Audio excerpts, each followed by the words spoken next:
জ্ঞাননুদেহি অর্থাৎ জ্ঞান প্রদান করো, রূপ প্রদান করো, যশ প্রদান করো, জ্ঞান প্রদান করো।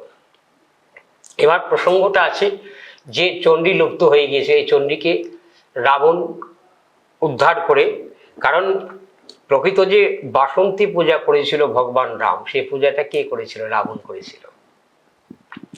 একমাত্র বৈদিক সংস্কৃত পণ্ডিত তেতার যুগে রাবণকে বলা হতো, অর্থাৎ বৈদিক আচার্য যাকে বলা হতো, রাবণকে তেতার যুগে।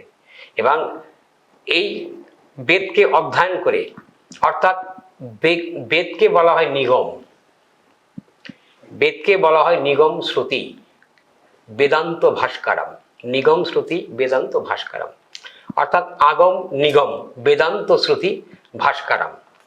বেদকে ভাস্কর বলা হয়, এবং ভাস্কর শব্দ অর্থাৎ যিনি শিল্পী, সৃষ্টি করেন, সৃষ্টিকর্তা, বেদকে সৃষ্টিকর্তা বলা হয়ে থাকে ভাস্কর।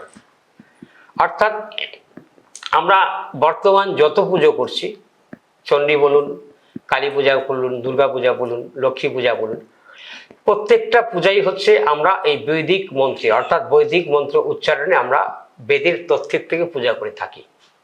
এবার তাহলে বেদের নিরাকার ব্রহ্ম নিগুণবাদীর কিছু তত্ত্বে আলোচনা করা হয়েছে। নিগুণ ব্রহ্ম নিরাকারবাদী যার কোনো আকার নেই, নিগুণ ব্রহ্ম এবং নিরাকারবাদী যার কোনো আকার নেই।